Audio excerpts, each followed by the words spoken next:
Welcome. Thank you for joining us for our online artist talk with Jennifer Mack-Watkins, the second in our Black Women of Print speaker series. I'm Sarah Kirk-Hanley, Executive Director of Manhattan Graphic Center, and our events are made possible by grants from the New York City Department of Cultural Affairs, the New York State Council on the Arts, the Pierre and Tana Matisse Foundation, and our supporters, and other many foundations, and we are grateful to all of you for your continued support. MGC's online artist talks under COVID-19 are made possible with funds from the NISCA Electronic Media Film in partnership with Wave Farm Media Assistance Fund with the support of Governor Andrew Cuomo and the New York State Legislature. This evening, we are delighted to welcome Jennifer Mack-Watkins, whose work explores the limitations that societal norms and biases enact on individuals. She works primarily in screen printing and Mokuhanga, or Japanese woodblock technique. Today, we will hear about her journey as an artist, including her education, experiences at MGC, various mentors who have shaped her artistic practice, and her travels in Japan and Hawaii to deepen her Mokuhanga practice. Mack-Watkins has exhibited widely, and her work is included in public collections, including the Newark Public Library. Her work will be featured in the Editions Artist Book Fair online this October 14th through 18th with Jungle Press. In the spring of 2021, she will present her first solo museum exhibition at the Brattleboro Museum in Brattleboro, Vermont. Mack-Watkins earned her MFA from Pratt Institute and an MA in Art Education from Tufts University. She currently lives and works in New Jersey. A few notes about tonight's event. We have disabled the chat function so that you can fully enjoy Jennifer's voice and the images she's going to share with you. Please type any questions you have for the artist in the Q&A and function, which you will find at the bottom of your screen. We will answer any detailed questions you have about the work on view during the presentation or in a typed response. General or philosophical questions will be reserved for the end after Mack-Watkins has finished her presentation with an open discussion session. And now, please welcome Jennifer Mack-Watkins. Hello, everybody. I'm looking forward to presenting my presentation today. So let me go ahead and share the screen and then we can begin. So I want to start off with my tools. These are the tools that I use to make Mokuhanga. And I'm gonna talk a little bit about that later, but basically these tools are how I even thought about even going to Japan. I want to start off with Elizabeth Catlett. If you don't know who she is, please take the time to look and see more about her, but she's pretty famous and pretty awesome. She is one of the first African-American printmakers that I found about when I took printmaking at Clark Atlanta when I was like a sophomore, and I was really engaged with the cuts that she did, and the textures and the colors, and how she's able to tell her story, and how she's able to use her own voice to make a difference through art. And I even got a chance to meet her when I was in grad school at Pratt, and that was like really awesome. This is one of my first prints that I did back in 1999. My teacher was Christopher Hickey for printmaking. And so basically the task was to make black and white prints. So that's what I did. And I kind of matched it with the photograph. And so this is just last year on the left-hand side, the picture of me with my, my last child, my son. And this is like my studio where I make work today. These are some of the older works, and this is what got me into Pratt Institute when I applied to grad school. In 2004, I wanted to really get into collage and like, bring in collage and texture and flat colors, and just my interest in, getting like the feel for, what does the Japanese aesthetic look like to me? What would it look like if I or like in Japan, living back, you know, in the 1800s. And so I wanted to reimagine that. And so basically I submitted the print on the left, Ikoi and I ended up getting the Elizabeth Catlett Printmaking Award. And that award came out in 2005. And so I remember I showed these a couple times in Atlanta. So I was really just showing them at Swan Coach House and just some local galleries. And it was really well received. And this is some of the older works. And then you can see how like you can see in most of the work, I'm really into like texture, color, and it hasn't changed even till today. But texture, color, you know, and positive, negative space is something that I repeatedly still, you know, work on the works I do today. The piece that's blue, self-portrait, I was really inspired by Vincent van Gogh's The Ear self-portrait. And so I wanted to play around with some of the line work and like take that line work that I saw in some of his paintings and transcribe it into the work that I create. And most of these all have that kind of like starry night kind of feel. And then the one on the right, Summer Breeze, 2004, I was really inspired by Gauguin. So then I want to really, before we get into Mokuhanga, before I even started Mokuhanga, I did a lot of like just everything. I went to Pratt Institute, so I have knowledge of doing all different types of printmaking forms. But one that I really gravitated to the most was, of course, silk screening. I loved like the, you know, the tactileness and like the screens are almost half the size. That screen there is almost like oops, sorry, that screen that's on the left side of me, it's like almost the same size as me. And so just being able to pull, I would sometimes get on the table and pull across. But I just love like I was able to make these large prints just like in humongous sizes. And these are pretty big, about 24 by 36. And so there are two different series. The Beautiful series is basically a series I would hope to continue, but I wanted to look at how celebrities use beauty like overly, like too much, like, you know, their natural beauty is more important. So I decided to make a beautiful series. And then the piece on the right, Afro Hawk, that's the Beauty Defined series. So I wanted to really highlight the pride of African-American hair and seeing it as a crown and you know, just communicating that through my work. My mom was a hairstylist. She had a salon. So I enjoy making hair pieces. And so in 2019, I got a chance to work with the Black Women of Print. We put together like, I guess like our best work and like, what does our student practice look like? And so we got a chance to put our work in the Pressing Matters, which is a printmaking magazine that's produced in the UK. And that came out in 2019. And I believe in February, they put out a free version of it, so you can look it up online. And so even before I got into like making like these hair pieces, this is 2011. So the earliest part, I started off like playing around with digital. So I started with a little bit of Photoshop, like making my own version of like Black Marilyn, you know, and so I wanted to like say, okay, how far can I push this more? So I started looking at Black models and like, you know, remember my mom, the different type of combs she would use in the hair salon. And I even added some hair eyelashes right here, human hair eyelashes to the hair. And I really enjoyed like taking that marker, like making the acetate of like different types of lines. And then I hand made the patterns and it's really fun. So I really enjoyed making these pieces. And I want to go back to my roots and, you know, why I'm here, right? So like my parents, my mom had a hair salon for 30 years. My dad's an electrician. My husband's an artist. I found him in Essence magazine because he was advertising himself as an artist. And so I married one. The bottom left is my brother, who is Michael Mack. He's a shoe designer and he works at SCAD. And my oldest brother, Eric Mack, and he is an abstract mixed media collage artist, and he lives in Atlanta. And so that's kind of like how I got the competition mode of like, who's the best drawer? Like, who's gonna make the best drawing today? So my mom really makes sure that we didn't have a lot of TV, so that's where that happened. And going back to my I guess like people who made me who I am. Like I went to a Black college, Morris Brown College, for undergrad in Atlanta. And if you don't know, HBCU stands for Historically Black College University. And in the AUC, you have all these schools together. You have Spelman, Clark, Morris Brown, all together. And so I got a chance to go from different schools. Even though my home school is Morris Brown, I got a chance to have some awesome teachers from Chanel Holloway. She was like an awesome like sculptor.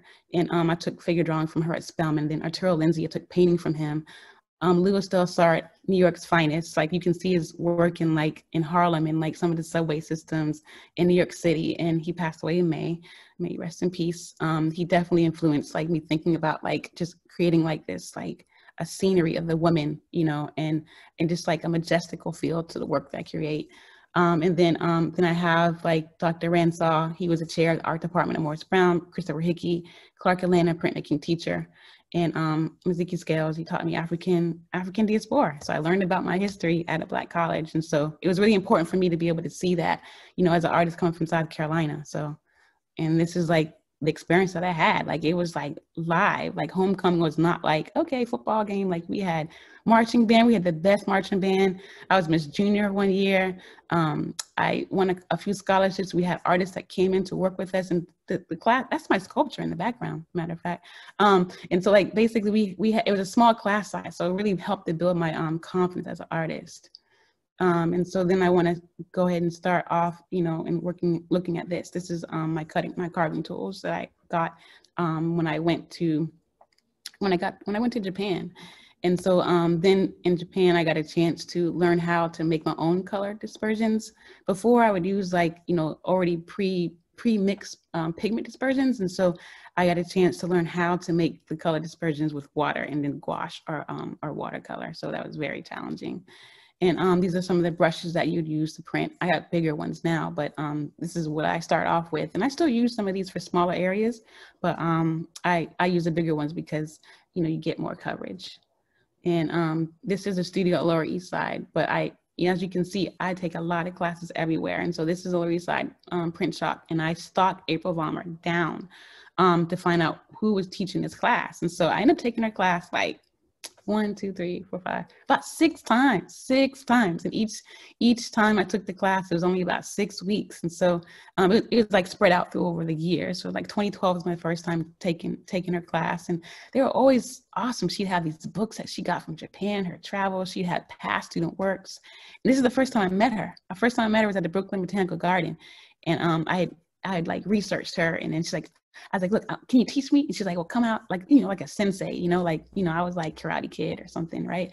And she's like, come out to meet me at the Brooklyn Botanical Garden. I had never been to the garden, but I said, okay, I'm gonna go meet her. So I met her and ended up taking her class like 6 times. We developed a great relationship. I talked to her yesterday. She ended up writing a book. It's called the Japanese Woodblock Print Workshop, and you can look it up and you can buy it if you're interested. And this is my first print ever made on the far left top.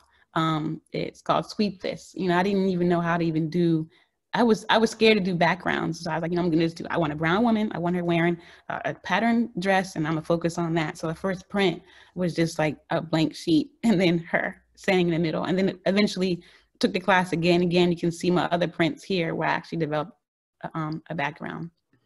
And so these are like some of the very first prints that I started doing, 2013, 2014. So before I went to Japan, I was just doing one color. Yes. Jennifer, can you give us a sense of the size of some of those works that you just showed us? Oh, sorry. I'm going far ahead. Okay, sorry. This was they're about 9 by 12. So they're small enough that you need to look closely when you're carving. But yeah, they're more intimate in size. Mm-hmm. Definitely. I find it a lot easier to work on bigger blocks. So compared to your screen print, you'd say generally your Mokuhanga's smaller in size? Yeah. Yeah, because my silk screen is about 24 by 36, but they're small for now. They'll be bigger eventually. We'll talk about that later. Okay. Later. And so then after taking April Vollmer's class, she's like, you know what? Work on this book. Like even before her book came out, she was giving us like, you know, like chapters that were just loose leaf papers. And so she's like, look, I'm going to go and present. I'm on the board at, you know, the International Makuhanga Conference. Y'all should come. I'm like, no one's going to Japan. I'm not going to Japan. Like, it's too far. I got to go to work, you know? And so I was like, you know what? I was kind of like, why not? So then I got the okay from my teaching job, and I got a chance to go. Me and my husband went over there. And he's a big supporter. Hey, Curtis. And so basically I got a chance to go to Japan in 2014. I ended up presenting. end up taking in all the scenes. And it's a different type of conference because the conference, there's like lectures, you get a chance to sightsee, there's gallery, but then you're in Japan and you're looking at like artists from all over the world, plus Japanese printmakers who actually live in Japan. So it's like out of this world. And then you like, it took place in the University of Geisha, I think in Ueno in Tokyo. And so like you have like university halls that are humongous, and then you have like intimate classroom sizes as well. And so it was a really great experience. This is Keiko Kadota. She's the she passed away about 3-4 years ago, and she was the founder of Me Lab, which is a residency that I went to in 2015. And so when I got to Japan in 2015, I was like, whoa, okay, so there's no cars, there's no subways, and I have to walk to the store 45 minutes each way. Wow, you know, it was rain season, so it rained a lot. And that was really interesting. But it was great because I wasn't alone. There's 6 other artists that were there. And I lived in the Yamanashi prefecture, which is in Mount Fuji region. So when I look out my window in my bedroom, I could see Mount Fuji in the background, which was amazing. And so basically I went from doing like 2 colors and just like brown and red to like full colors because Keiko wasn't playing. She was like a master sensei of like making us work the hardest in this Me Lab artist residency. And I'll never forget, you know, she was like, oh, you know, you didn't come here to make, you know, you didn't come here to eat, you know, you came here to make Makuhanga. I got too much food, and she had to take my food back in the car because we had to walk back each way, 45 minutes each way. So you had to, you know, shop light.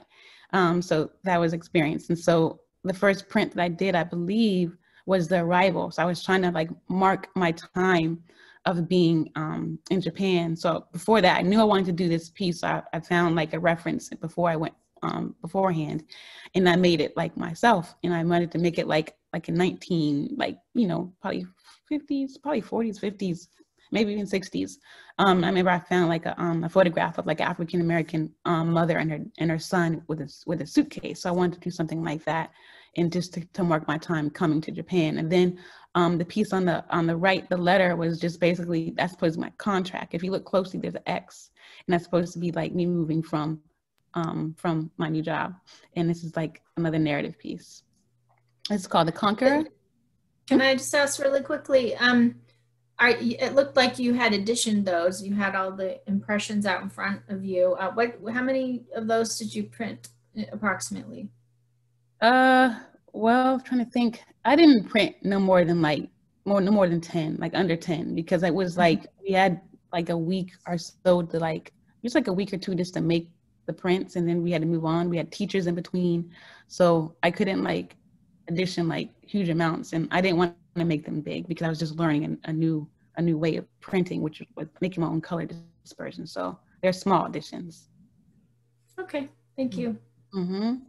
And this is a bigger piece. I'd say close to like maybe 11 by 17 or something like that. This is called The Conqueror. And basically it's like my reference to like just the Black woman, like taking care of the village. And even if things are array, it's still strong. She still has it together. And I ended up finding out later that, you know, there is reference to a Black samurai that fought in Japan. And so that was pretty cool to find out later. But this is a piece that I made when I was there. And this is like my experience. Like I got a chance, like when we got there, this is Keiko on the right-hand side. And she gave us all the supplies. You know, she's like, here's your woods, here are your papers. Like she knew all the suppliers. So she knew the person who made your tools. She knew the person who made the papers.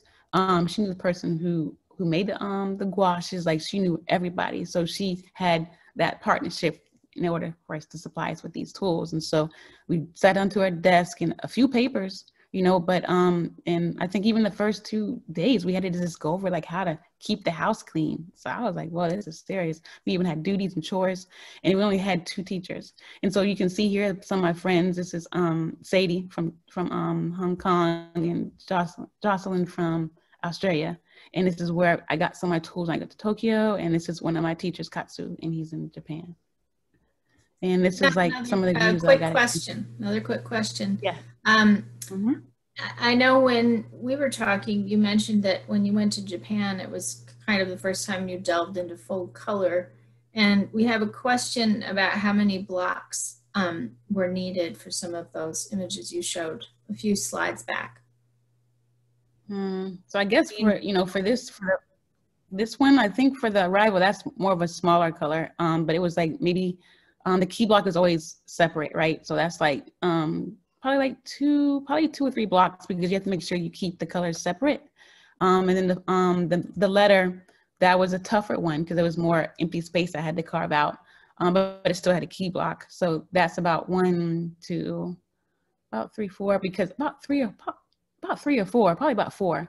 But the teacher I had, he helped me to learn how to use less blocks, but just space the colors out, even when you're planning. So even when I planned out, okay, this is going to be this. So, you know, even if I put on the same block, it still wouldn't bleed together. So I learned how to use less blocks. So that, you know, it might be like a lot of colors you see, but sometimes it might be just like one block for like 3 colors, as long as you space it out. And what are some challenges you encountered or overcame while you were in residency about blending colors? This is from an anonymous. You know, we're adding more color to your prints.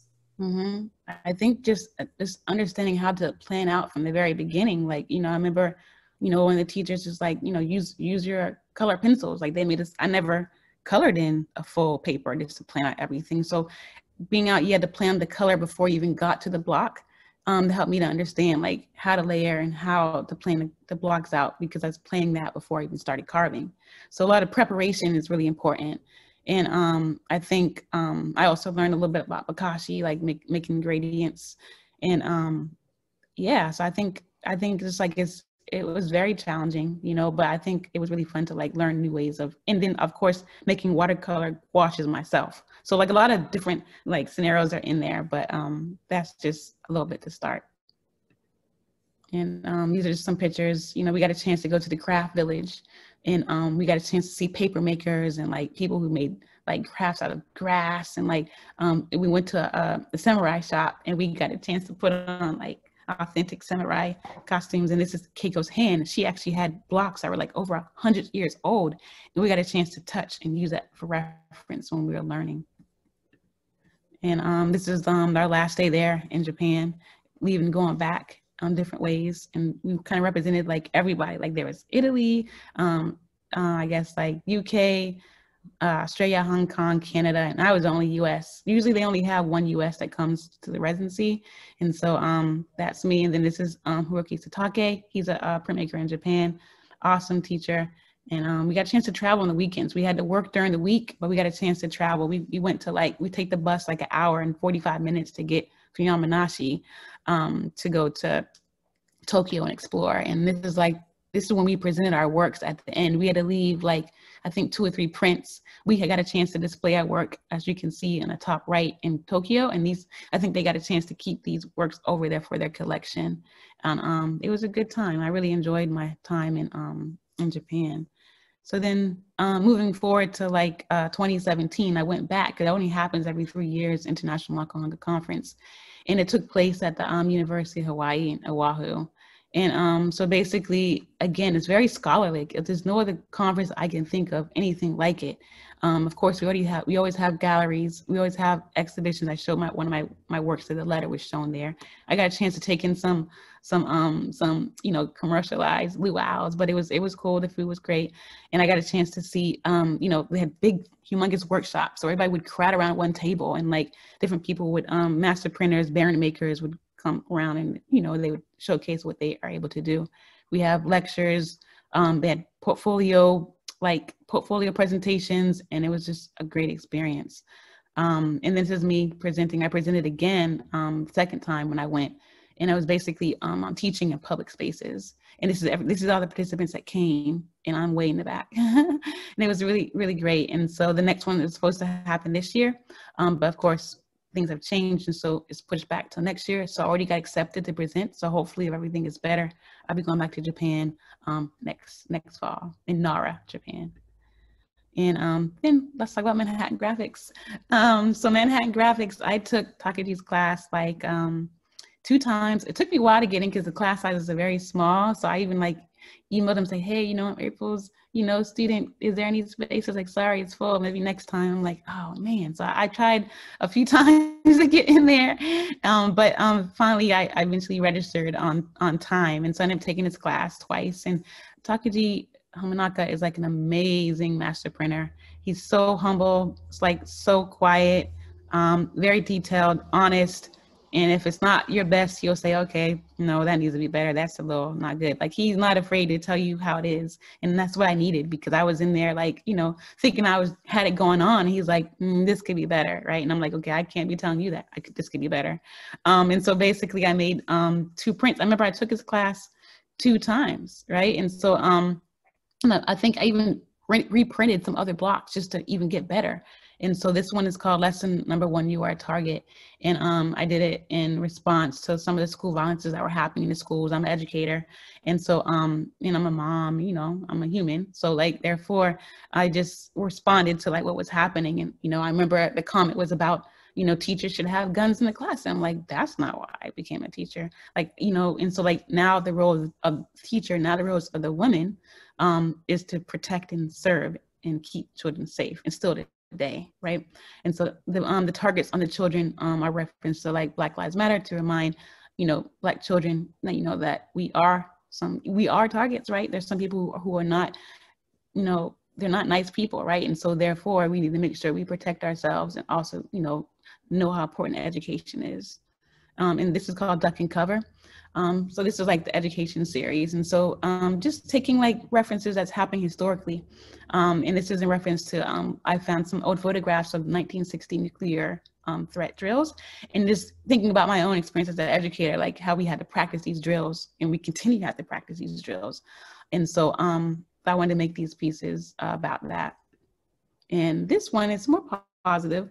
Everything I do is not, you know, responding to violence, but this one is a positive because it reminds me of like, take a look, you know, rest is yours, is because it reminds me of Reading Rainbow. I remember watching Reading Rainbow in the 80s, and LeVar Burton, he was like, he made me want to just read and open that book up, and that commercial would come on, and like, you know, I'm not going to sing, but Reading Rainbow would come on, and like, you know, the books are open, all this, the rainbows would come out. I was like, wow, I want to make a piece like that. And so I made a piece. It's a mixed media piece, and it's Makuhanga. And so I took the picture when I was teaching in Harlem, and I saved it for years. And then years later, I was like, no, I'm gonna use this photograph. And so that's where that came from.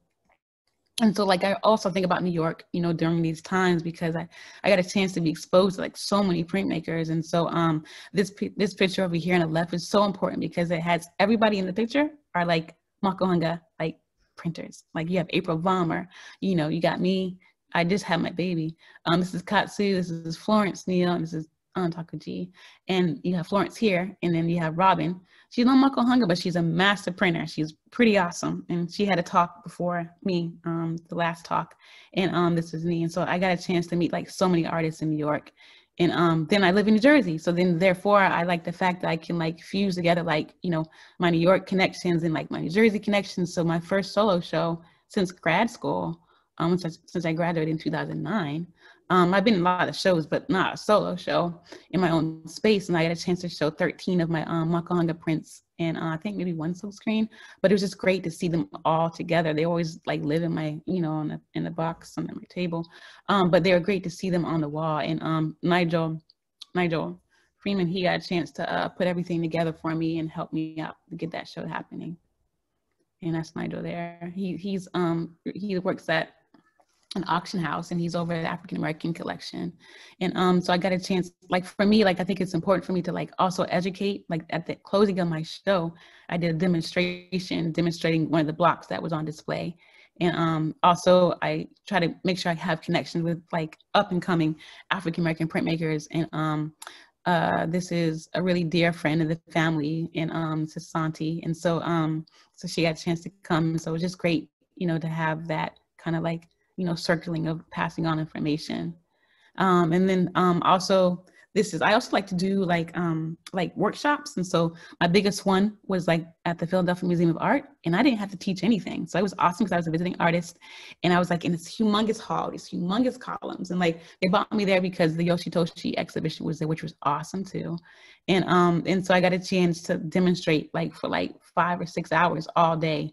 And it was just great to see like, you know, how diverse Philadelphia is, and like the families, adults and children, and also do like, you know, private, you know, pre-COVID, I did a lot of private, like, you know, maybe like summer camps or like organizations or, you know, nonprofits would have me to come and teach. And this was an awesome experience. I had one day, 3 hours to make protest prints with some students in Rutgers, and that was pretty awesome. They made some really strong works. And then this is my home studio. And so this is where I make my Makuhanga. And upcoming, which Sarah will get into later. So basically, this is my upcoming show at the Brattleboro Museum. It's going to be coming up in 2021. I know about this show since like a long time. So it's been, you know, a work in its making. It will be roughly about 14 works. And story of Daisy Turner. Who is Daisy Turner? So basically, in Vermont, I'm like, okay, what is happening in Vermont? And how can I make connections with the people who live there? So I wanted to find out, okay, what's the Black history in Vermont? So I started looking up like, you know, some African-American trails or like some African-American history, and then her name popped up. And so I was like, wow. So I started contacting like the Folk Life Center, and I contacted them, and then he was excited. He sent me like books and DVDs and like audios. And so I have a lot of references for this show. But I took one of her stories and I thought about her as a child, and in like how, I don't want to tell too much about it, but it's basically, this show is going to be called Children of the Sun. So it's just basically a way to like inspire children to be resilient and to get through hard times, and still keep their playfulness and innocence, and especially of Black children. And this is what the museum looks like. I haven't been, but I've seen pictures, and I think that's the end of my presentation. That looks fantastic. I can't wait to see it. So how long have you been working toward that exhibition? Probably since like the end of December of last 2019. I already knew I was selected. The curator is David Rios Fierras. And so like he called me up. I was pregnant with my son. I was like, I don't know if I'm about to have 2 kids. So I was like, I don't know, you know, so I was like, you know, I had to think about it. I was like, yeah, I'll do it. And so like, you know, I've been working on it since like, you know, January. Even on maternity leave, I was still like, you know, I was making sketches. I was on the computer, like just planning. And so right now it's just like, you know, putting everything all together to get this show done by 2021. Yeah, that is a challenge. And you actually mentioned that of, you know, being a mother, being an artist. And you mentioned in our last conversation how proud you are of that picture of you in your studio, pregnant with your son. And can you, I know I've seen a recent documentary about the challenges of being an artist and a mother. Can you talk about some of your challenges in that regard? I think for me, the hardest part is that, you know, you have a shared space, right? So I have a shared space. My table is basically in the corner of my house. And so basically, it's just finding a time to make sure that, you know, when they're asleep, you know, I can come in a corner and like do my work. And even if my children are awake, you know, making them become part of this space. You know, this is mommy's space and this is what I use for this. And sometimes I even let my 4-year-old even pick up a beret and she can rub a little bit, you know, I'll let her, it's a practice piece, but she feels part of it. And then she doesn't want to go away. I'm like, you have to go away. Right. Because like now I have to print a lot of them, but sometimes I let her watch me, and, you know, and sometimes I put my music on. I'm listening to this while I make work. And so just making sure that they're part of like the experience, so they can feel like, you know, like this is a space that mom is needing to make art, but it's also a space that we share. And so I even put her in one of my films that I did in my home studio. She's one of the she was in the video with me. We were making art together. So I like to like, you know, go into her space and we make art and paint pictures, and now she's into making videos. I'm like, where do you get this from? So now we make videos together. So we just share space and make art together. So I think that's the way to go if you're a working parent as an artist. Yeah, I'm sure she'll be an artist like the rest of your family one day. Got some early exposure there. Yeah. We have a question from the audience. Anonymous, are all of your Makuhanga prints based off of photographs and or historical real life figures? I would say they're not always historical. I mean, sometimes they usually have a photographic reference, but I like to combine eras together to make a one piece. So one era might be from a different era, one may be from a different era, but they're not like the whole photograph. Like I take from okay, I need a whole old classroom. Okay, I need to look at some uniforms. So I'm like making collage in my head, but I'm making a print with it. So it's not like it's just one photograph. These photographs, you probably won't even find because they don't exist. I mean, they exist as the photograph that they are, but I like to take a little bit of some photographs to make one print, if that makes sense. Mm-hmm. And then you talked a lot about artists who have mentored you, including April Vollmer and others. Can you talk about how you bring that idea of mentorship and serving as an example to the future generation to your practice as an educator and an artist? Yeah, well, I think going back to here, I feel like it's important. I was a student who had tons of questions. I remember Lewis Dove started oh my gosh, you had so many questions. I was like, I just want to know. And so I feel like if any young person, even my daughter asked me so many questions, I answer the same one. If there's a young up and coming artist that has a question, how do I, make this in my work? Or how do I do this? For example, I found out my cousin is a printmaker. And so she's following me on Instagram and she comments on me. I'm like, let me check this out. So I click on her. I said, whoa, she's a printmaker. So I remember her being small, you're small. What are you doing here? But now she's about to graduate. And so now we started this conversation. So she's sending me sketches and sending me her latest work. And she's excited about it. I'm like, well, why don't you try this? And look at this artist. So I feel that conversation of curiosity and taking what they have and seeing how they could, develop even more, I think it's really important as a mentor. Yeah. And we'd be happy to take any questions from the audience at this time. Please type in your questions.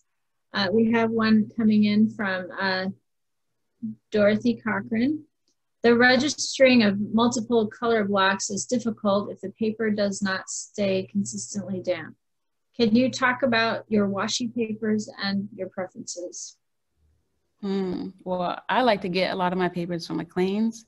And then I have some suppliers that I get some from in Japan as well. But I feel the paper is important. I don't like thin papers. I like more of a heavier weight. But I think it's important is the moistness of the paper. The paper is wet, then it shouldn't be flopping around. If you prepare the paper properly and you prepared your registration, your Kinto registration, and you plan your drawings out, then everything should, line up into place. But I think preparation and paper moisture and the type of paper, I think is really important. And going back to your beginnings, you mentioned originally you did screen print, and tell us how you got caught into the world of Makuhanga. How did that grab your interest, and what about it speaks to you as an artist and helps you envision your ideas? That's a good question. So I think for me, it's very different from carving like straight Western. I remember being at Pratt and we would gouge the mess out of those blocks. You want to get that, you want to get it cleared. You're going, it's crazy, right? But I feel with Mokuhanga, it's just a delicate, and that's why I want to stop with this picture. It's such a delicate way of carving. Even when you're carving out big spaces, you can't gouge out, or you'll gouge out a whole section that you actually need. So it's not you want to take everything away. It's a balance of taking some away and then leaving some enough for it to make a relief. So it's a really delicate manner. And I just felt like, you know, the wood, just going against the wood and the carving. Silk screening has something, you know, different too. It's like a, you know, momentum, like pulling and like, you know, you have the ink and the squeegee, but with carving, it's like, it's something about like that carving. Like I enjoy carving probably the more that I do printing. And I'm like, wow, I love carving so much. Like just, and then when you finish it, like the texture is like all there and it just feels great on your hands. And just like being able to take like this wood, you know, you prepare it wet and the paper's wet and then the watercolor gouache is wet and just like the whole mixture is like just blows my mind and just like how all these materials like come together to make a print. So I think that's what fascinates me the most. Okay, thank you. We have some more questions from the audience. One request from Karen to see one of your wood blocks. I know it might not be part of your presentation, but maybe if you have something around, we could I see can't one. even, I can't see myself. Let me see. Okay, there I go. So yeah. This is the, take a look, the universe is yours. This is the key block. So okay. And then here, yeah. the Pinto registration is here. And then that's another color on the back. So, but the key block is like how everything kind of comes all together. And so that's the key block. So all that's carved and everything is there. I like textures and I like open areas and I like solid areas. Okay. Another question from Natasha Chambliss. Do you have a favorite print? Was it fun or complex to make? And are some of your 2015 prints still available for purchase? They're all available for purchase. But I think the most fun one that I think I created, I think they're all, and that's hard to choose. That's a really good question. I think maybe it would have been, maybe this one, I think, because I was playing around with Bokashi and I did a little bit of collage on the easel. That's my daughter's painting. And so I think this one of the ones, but I think every one that I do is like, I really enjoy making all the prints, but this one, for some reason, I like the starkness of the texture of the desk, and then like the light blue in the background and like, you know, just the position of the children, I think was like really a moving one for me to make. Yeah, it has beautiful gradient inking in the back. I don't know the Japanese term, but it's very well done. Thank you. And then, yeah, it reminds me of some work I've seen by Rory Yamaguchi. Do you know his work? I don't think so. You might be interested in looking him up, but he's done a lot of work with the Japanese internment, and he uses the history of Japanese internment in the United States, and he uses you know, traditional techniques as well to illustrate the history of that and his family's experience. Definitely look him up. Diana Artist asks, can you, oh, thank you for sharing your gift. Are you able to relax and enjoy your practice even as you seek to do your best? And also, what fuels your ongoing inspiration for new work? I'm able to relax. I feel relaxed when I sit down to the studio when everybody's like, you know, taken care of in the house. And then also like, I think what fuels me to make my work would be like just my work as an educator, my role as a mom, as a wife, and as a human. I feel like artists before us, you know, they couldn't just make art about something that was like social issues or like a voice. And the fact that we have the freedom to do that today, I feel like it's my job to do that and just to remind people how we all share a space and it's important for everyone to be included, and it's important for us to be respectable and learn from one another and make space for people and be able to learn and just, you know, just be great human beings. So I feel like when I make the work, I feel like I'm contributing, and that's what fuels me, by taking what's happening around me and my own experiences and making it to work that I create. So that's kind of what fuels me to make the work that I make. Thanks, Diana. Hi. Ben Kayla, thank you. That's, I think, very wise. Those are wise words for a lot of artists. Ben Kayla asks, how much effort do you put into marketing your work, entering in shows, doing demos versus actual printing? Do you enjoy it, or would you rather just produce art? I think they all go together. I even started taking some lessons from an art consultant this summer to kind of just understand more the business of art. And it's not all about making art, but in order for people to like know what the work that you're creating, it's important for you to do all the above. Like I try to post a day, you know, I try to like, you know, make sure that I'm just, you know, being aware and taking experiences and making what the current work, you know, based on what I'm hearing or experiencing. And just like, you know, always looking for shows, like not always looking for shows. I be getting invitations now, so I don't have to look for shows as much anymore.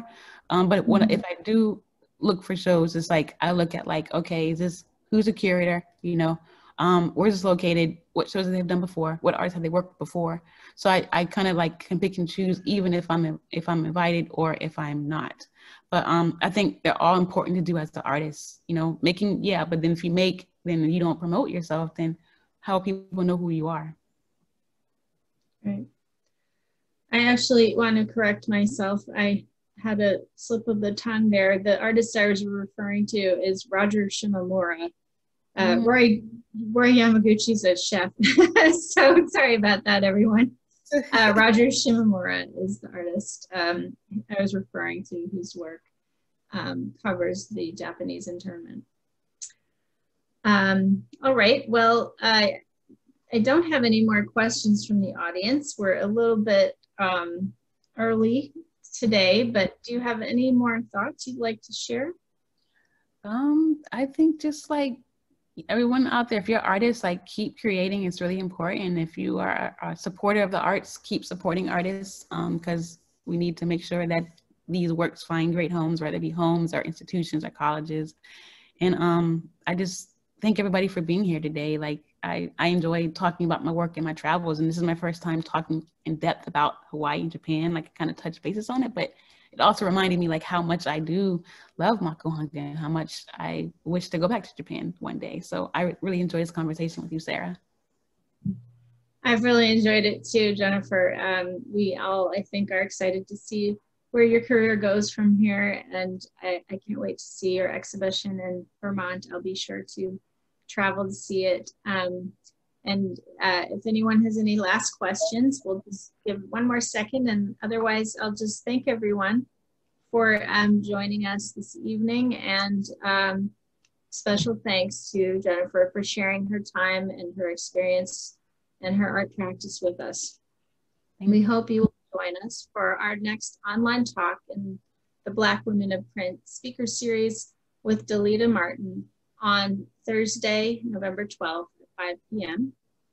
And to be informed about the details of our talks, please join MGC's mailing list on our website, which is manhattangraphicscenter.org, or follow us on Facebook or Instagram at Manhattan Graphics Center. Have a great night, everyone. Thank you. Bye-bye. Take care.